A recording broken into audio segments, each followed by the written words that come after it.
নমস্কার, আমি ডক্টর দেবব্রত চক্রবর্তী বলছি, senior ayurvedic medical officer, Paschimbanga সরকার কর্মরত। আজকে যে বিষয় নিয়ে আমি আপনাদের সঙ্গে আলোচনায় বসেছি সেই বিষয়টি হলো, প্রায় মানুষেরই আজকাল দেখা যাচ্ছে যে এই রোগটি হচ্ছে, এবং বিশেষত এটি দেখা যাচ্ছে ইয়াং জেনারেশনেরই বেশি দেখা যাচ্ছে যে এই রোগটির নাম হচ্ছে কিডনিতে স্টোন বা পাথর জমা। ঠিক আছে, এই পাথর জমা বা কিডনি স্টোন, এটা নিয়ে কিন্তু অনেক আলোচনা এর আগেও হয়েছে। আমি আবারও আরেকবার আলোচনা করতে চাইছি আপনাদের সঙ্গে।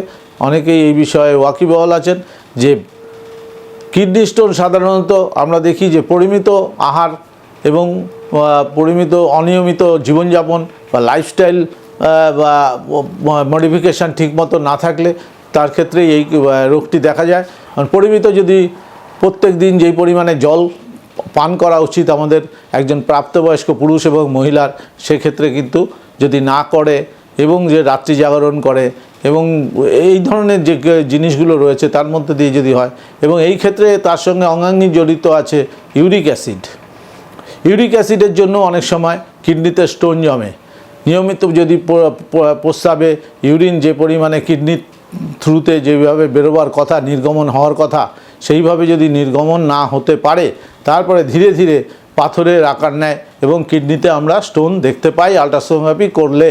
যখন আমরা ব্যথা নিয়ে যাই চিকিৎসকের কাছে, যে কোনো চিকিৎসকের কাছে যখন আমরা এমার্জেন্সি অবস্থায় প্রচণ্ড ব্যথা নিয়ে যাই, যখন আমরা আল্ট্রাসোনোগ্রাফি করি হোল অ্যাবডোমেন, না করলেও আপার অ্যাবডোমেন, তখন দেখা যায় যে কিডনিতে ছোট ছোট স্টোন বা কারো ক্ষেত্রে একটু বড় স্টোন দেখা যায়। ঠিক আছে, এই স্টোনগুলো সাধারণত কিন্তু প্রথম প্রাথমিক অবস্থায় খুব একটা ডিস্টার্ব করে না, ব্যথা ছাড়া অন্যান্য কিছু করে না, নিরীহ থাকে।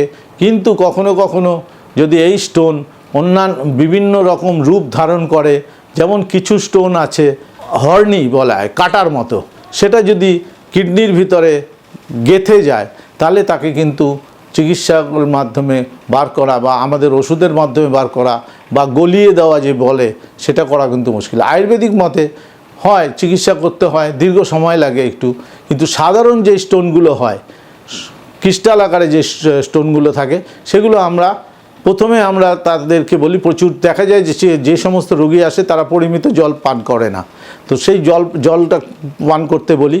সকালে দুপুর রাত্রে যে কত 3 থেকে 4 লিটার জল খেতে হবে, সেই জলটা যেন খায় প্রচুর পরিমাণে, এবং তার সঙ্গে তাকে আমরা ওষুধ দিই।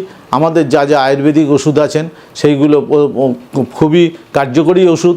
সেই কার্যকরী ওষুধগুলো দিলে পরে তার প্রস্রাবের বেগ আসে এবং প্রস্রাবের বেগের মাধ্যমে বেরিয়ে যায়। এই বিষয়ে একটা কথা বলতে চাই যে মহিলাদের এবং পুরুষদের এই উভয়ের ক্ষেত্রে এই স্টোন যে হয়, সেক্ষেত্রে মহিলাদের স্টোনটা প্রস্রাবের মাধ্যমে নির্গমনের সুবিধা বেশি, পুরুষদের কম।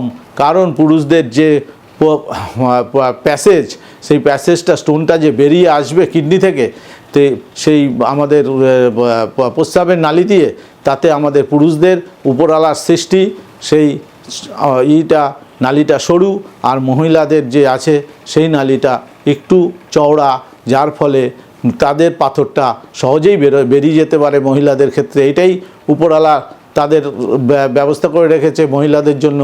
আর পুরুষদের জন্য একটু ব্যথা হয়, প্রচণ্ড ব্যথাও হতে পারে, সঙ্গে রক্ত নির্গমন হতে পারে।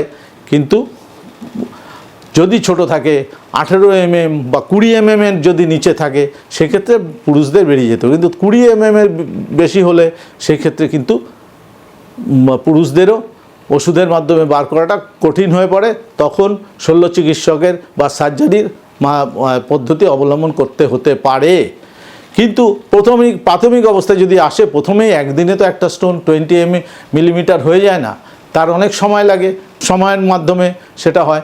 প্রথমে অল্প অল্প ব্যথা হয় এই যে পেটের মধ্যে, তখন তাকে সে যদি ইগনোর করে, সেটাকে যদি অবহেলা করে, প্রথমেই যদি সে চিকিৎসকের কাছে আসে, তাহলে হয়তো একটা সিম্পল USG KUB বা এক্সরে KUB করতে দিল, তাতেই এক্সরে KUBতেই দেখা গেল যে তার কিডনিতে একটি স্টোন আছে। তাহলে তার সহজ পদ্ধতির চিকিৎসা করলে অচিরেই সে মুক্তি লাভ করে যাবে। কিন্তু এর জটিলতা যদি সৃষ্টি করে দেয়, সে অবহেলা করে, চিকিৎসা যদি চিকিৎসকের কাছে না আসে, চিকিৎসকের কথা যদি সে পালন না করে, তাহলে দেখা যেতে পারে যে তার পরবর্তীকালে এটা নিয়ে তার একটা অন্যান্য কিডনি ক্ষতিগ্রস্ত বা ড্যামেজের পদ্ধতিতে চলে যেতে পারে। এই কারণেই প্রথমেই আমরা বলে থাকি যে কিডনিতে স্টোন হলে কিন্তু অবহেলা করবেন না। আরও বিশেষত যদি সেটা মারাত্মক রূপ নেয় কিডনি থেকে বা প্রস্রাবে যদি দেখা যায় যে রক্ত বেরোচ্ছে, তাহলে কিন্তু সেটা নিয়ে অবহেলা একদমই করবেন না।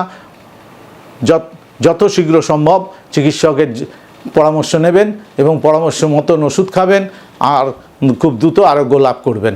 এটাই হলো কথা। এবং জীবনশৈলী কিন্তু পরিবর্তন করতে হবে। মদ্যপান, ধূমপান, হ্যাঁ, এবং খাওয়া দাওয়ার যে নিয়ম আছে সেই নিয়মগুলো পালন করতে হবে আর পরিমিত জলপান করতে হবে। কিডনি স্টোনের এইটুকুই পালন করলে আশা করি আপনারা এর থেকে মুক্তি লাভ করবেন। আমার এই ভিডিওটি যদি আপনাদের ভালো লেগে থাকে তাহলে আপনারা শেয়ার করবেন, কমেন্টস করবেন, লাইক দেবেন। আর যদি আপনাদের আরও কিছু জিজ্ঞাসা থাকে, জানার ইচ্ছে থাকে, তাহলে আপনারা আমাকে করবেন, মেসেজ দেবেন বা কমেন্টস করবেন। আমি তাতে যথাসম্ভব উত্তর দেওয়ার চেষ্টা করব। নমস্কার।